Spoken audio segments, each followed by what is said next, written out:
Welcome to the Bookshop's first cheese and wine evening. Sorry. No, but this is the first time we've actually had a little bit of a musical thing tonight, so I don't really know what we're doing. Brian's promised that he's going to play some stuff from his latest album, his new album, and he's going to talk about it as well. I told him that like the Bookshop's kind of a bit of a talky place, so let's have a bit of talk. He likes a bit of instrumentals. But to help us up to wine, I think upstairs later in the round studio there's more music.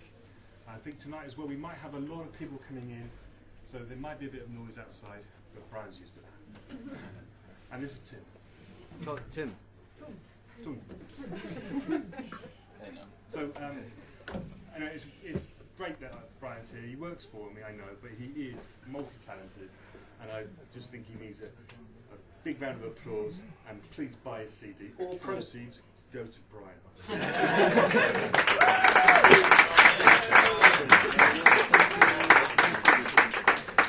Yes, thank you very much for coming out. That's very nice of you. It's very nice of you to give up your evening.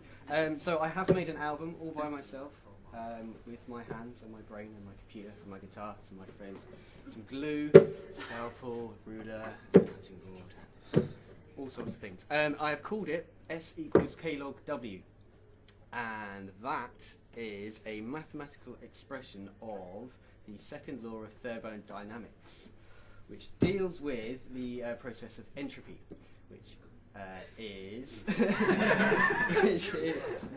is basically the process of how everything is moving, or everything that we can perceive is moving from a state of order into a state of disorder, and various progressive states therein. So you could, it is a mathematical and physical. It's the most watertight theory in physics at the moment that they've found. They haven't found anything that doesn't seem to go along these terms and fit this model yet. And when I was watching the documentary about it, obviously the documentary explained it much more eloquently than I did. I thought, that's brilliant, I'll tell everyone about that. And then, oh, you know, it's kind of like, you know, stuff and matter and things. You know, what's the thing? But I started thinking it's actually quite philosophical, because all your idea, like you yourself, are moving from one state of order to another state of whatever we go on to become. All the ideas that I have, they're just constantly changing, and you know, they're there and then they're gone.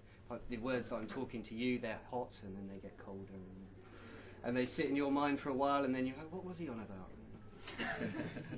So I thought, well, that's life, isn't it? You know, so that's what I thought. I'd start small with my first project and work on from there. So yes, that's that. So the first song I'd like to play for you is called Perestroika, and so I'm going to. Or I should introduce the band just before. This is Twm Dylan, and this is my iPad. My iPad, for all intents tonight, is me as well. It's like a mini me. And if there's a song that goes wrong, I thought I'd put that at the beginning to get it out of the way. So here it is. Remember how to play it? Yeah. Let's see if I do.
Thank you. So those are the first two songs on the album. First one, as I mentioned, is called Perestroika, and I'll take a minute to talk about that. So, Perestroika is the Russian word for restructuring, as far as I understand, and it's what they called the process that they were doing when they were trying to bring a sort of democratic sort of process to the Soviet Union, as and basically it resulted in the collapse of the Soviet Union and the whole sort of Russian communist project. And I thought, well, that's things changing, and that's put within the theme of the album. I wrote that song when I was doing my PGCE. And naturally, when you're doing your PGCE, you find yourself watching lots of documentaries, particularly about the Cold War. I did, anyway. And yeah, I thought that was quite interesting. And I started writing that song. I wanted to create something like a feeling of this massive machine, this big. The Soviet Union was always sort of associated with big, unfailing machines that like the cars just keep going and everything's just really solid. So I came up with that big stomping sort of thing. But I generally, as far as the song structure was concerned, I started off with just a blues, just a standard.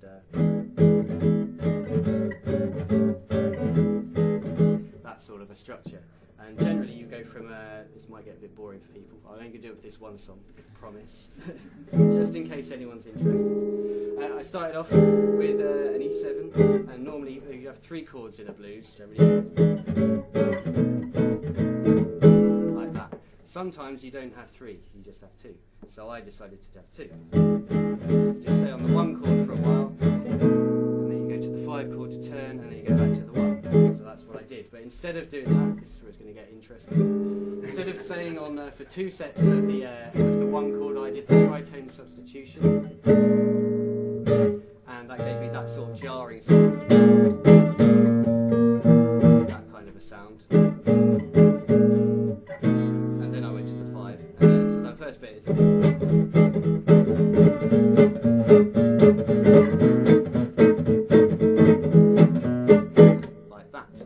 That's how I got the first bit, and then the second bit when it moves to F. So I was thinking E7 is from the key of A major.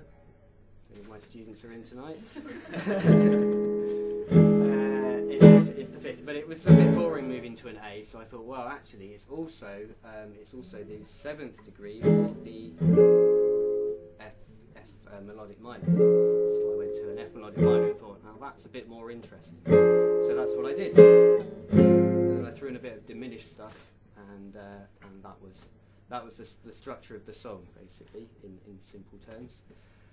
Then I did the solo, and for the solo, again, I wanted this idea of this big machine just put into action, like Perestroika was put into action. It was probably very organised when they came up with it. They probably thought this is going to work, and I think Gorbachev apparently believed that everyone would vote for socialism, but they didn't, and so there's this whole machine that's slowly sort of coming apart at the seams, and I wanted to create that sense of something very ordered, but slowly falling apart. So that's why I was using sort of those sorts of very, very ordered, quite sort of what's the word? Symmetrical scales. Symmetrical scales to try and make things seem very ordered, and then slowly. A lot of the mistakes, they were almost on purpose. I thought it didn't matter if I made mistakes in that song, because that's the whole point, is that it's supposed to be coming apart at the seams.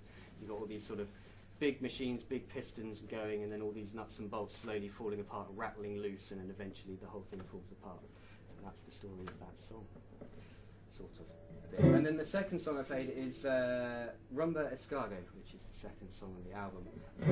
skLOGw, which is French for snail. My name's Brian. That's it.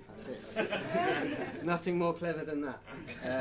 At the time I wrote it, I was moving house a lot. I think I moved 5 times in about as many months.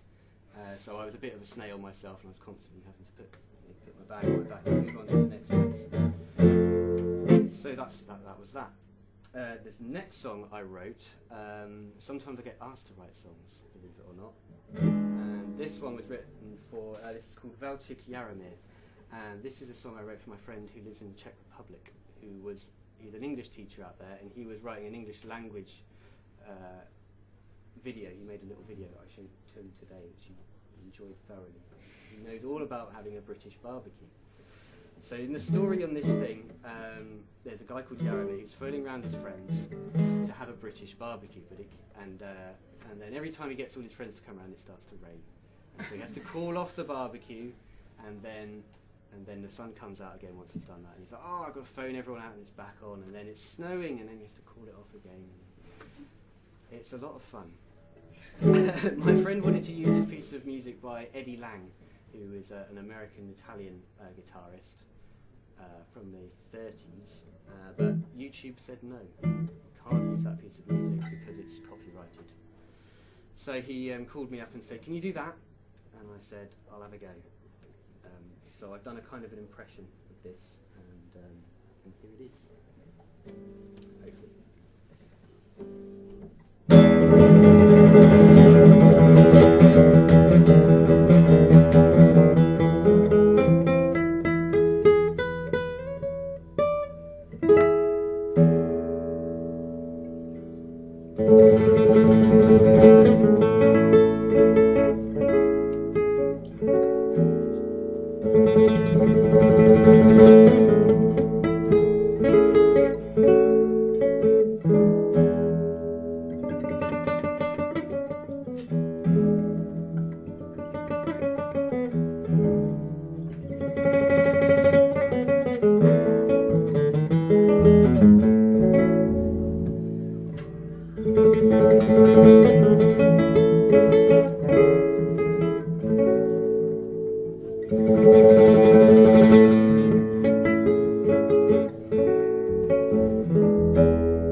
This next song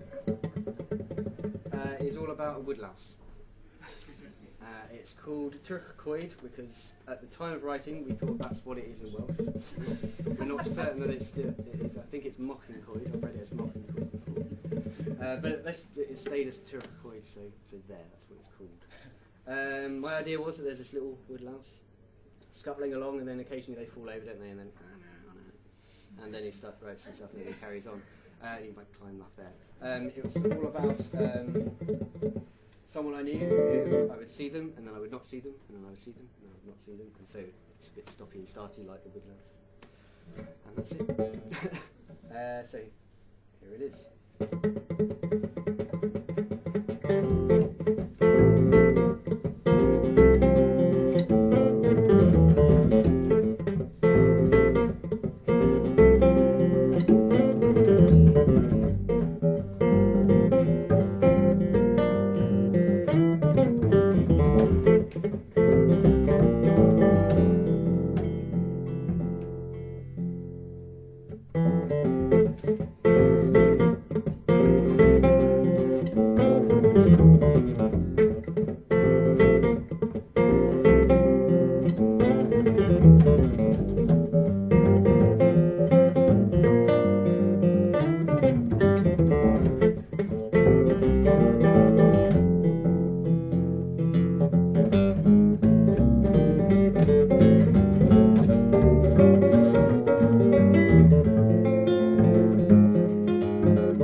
Nice little woodlouse. This next song is a song that I wrote for two reasons. One was for Harry, who's here somewhere. He was, but he apologised with his rehearsal begin tonight. Oh, well. He was here. For a play that he was directing, it was Beauty and the Beast last year. And there's a moment in the story of Beauty and the Beast where Father of Beauty cuts the head off a rose, and this upsets the Beast greatly. He's not happy, and he says, "Right, you, your daughter or your life." And the father says, "Daughter." And so he runs off to get the daughter, and in the time that he's gone, the Beast has a funeral for the rose. So this is the music for the funeral. At the same time I was writing this, there was a funeral that I was unable to attend of a friend of mine who decided that was enough, and off he went to the other side. And I didn't get to go to his funeral, and I was a bit sad about that, as well as lots of other things. Just notably that I won't be able to see my friend anymore. So I sort of put this song for him. my mate Steve as well. This is called Twm Dylan.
I used to have a flat.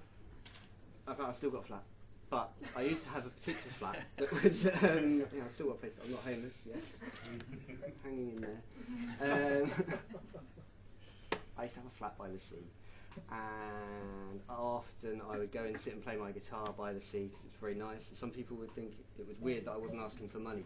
They were just like, well, you didn't, why didn't you ask for money? And I was like, well, it's just nice for me to just be here and play guitar. But some people found that quite hard to understand. The song isn't about that, it's just about the sea. This is this is called Amor, because that's what it's about. Hopefully it will explain itself. Sometimes it's always different, this song, and that's the point of it. It's that it's the sea's always different every time you go there. Even if it's calm and the next day it's calm, it's still a different kind of calm. Or if it's rough, it's a different kind of rough. Or it's, you know, it always seems to fit in well with my emotions. If I'm feeling a bit out of sorts, and then I go and look at the sea, and the sea's a little bit choppy, and I'll be like, oh, that's, yeah, okay, yeah, okay. Or if I'm feeling really chilled out one day, I'll go, oh, look at the sea, you know, calm as a mill. What's the version on the album? What's the how was the sea then? Fair to middling.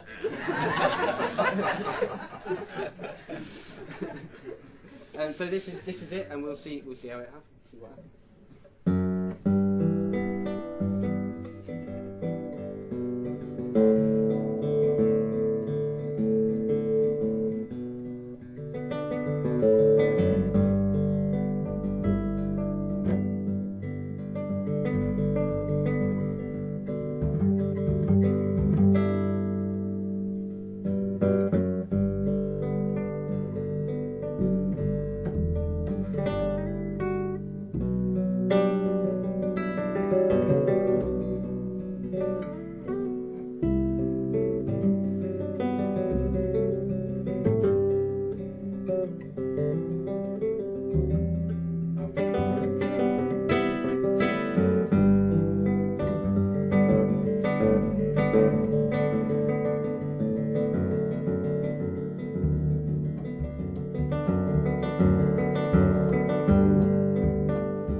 Being right next to the sea, isn't it?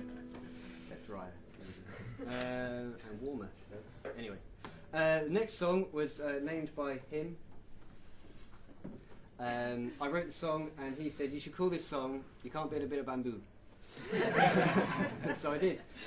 Then I decided that was a bit of a mouthful, so I just called it Bamboo instead. So this is the song named by Sam, called Bamboo. Here we go.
10 points to anyone who can get the bit I stole.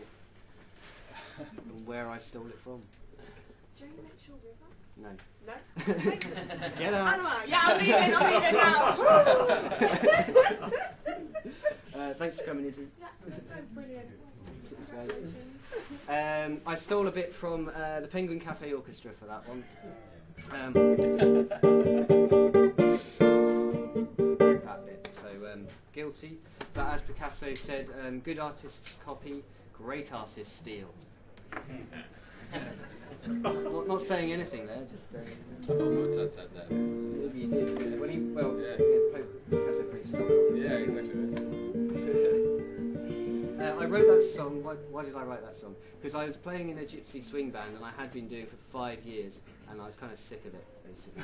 Everything I did, every time I picked up the guitar, it couldn't get away from it, and it was just in there, and it was in there, and it was in there, and it was in there, and I wanted to do something else with my fingers and with my ears. So I wrote something that turned out to be the complete opposite, and I was quite glad. It was calm, and it was a bit spacious, and there was something else going on rhythmically with it. So that was that. And the next song I wrote, because people just won't stop having babies, and it's just I went through a phase not too long ago where Facebook was just littered with new babies, and I couldn't. There was about 10 in about 3 months, and I couldn't really cope. I myself don't have any babies, but even my baby sister is having a baby. She's not a baby herself. She's 18, so she's allowed, I suppose. So I don't have any babies, but I do know how they get made, and I do know what they've been up to. Saucy lot. So I wrote them a song and I put it out on Facebook for them, and this song is called Lots of New Babies.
Thank you. And that brings us neatly and nicely to the last song that I'm going to play for you this evening. So that leaves me to say thank you to Twm. He's come all the way from London just to play with me, and I'm very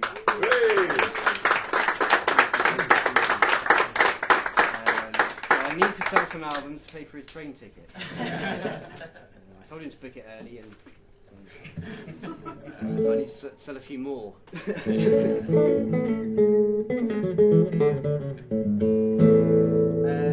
And thanks to you for coming. Thanks to my iPad for working. What's it done? What's it done? Well, it played the back. I haven't heard it. Did you not even see that's the magic, isn't it? It played some backing tracks for us. The last song is called No Star. I don't always go straight to sleep, not because I'm naughty.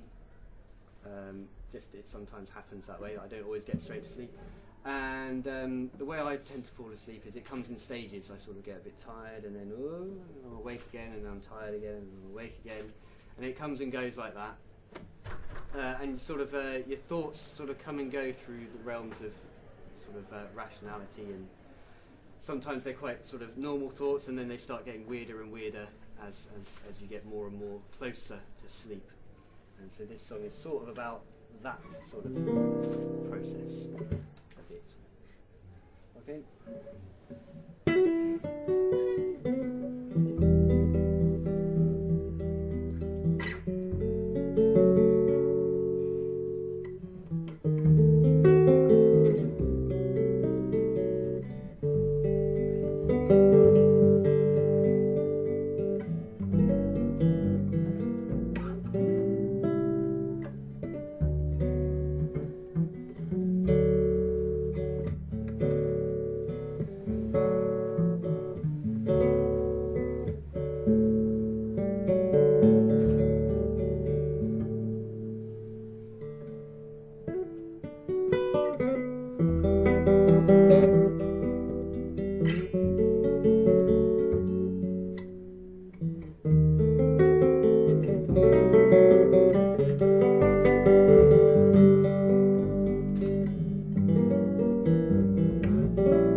so that's some of the music that's on my album, which seemed like a nice idea at the time. Sort of, when I started, I think, oh, I'll make an album. And 2 years later, I think I've learnt some new swear words. New depths of profanity have been sunk into. I think the whole process involved, I think I started off thinking I'll just make a nice easy album of other people's songs, just, you know, a little demo of what I can do just to take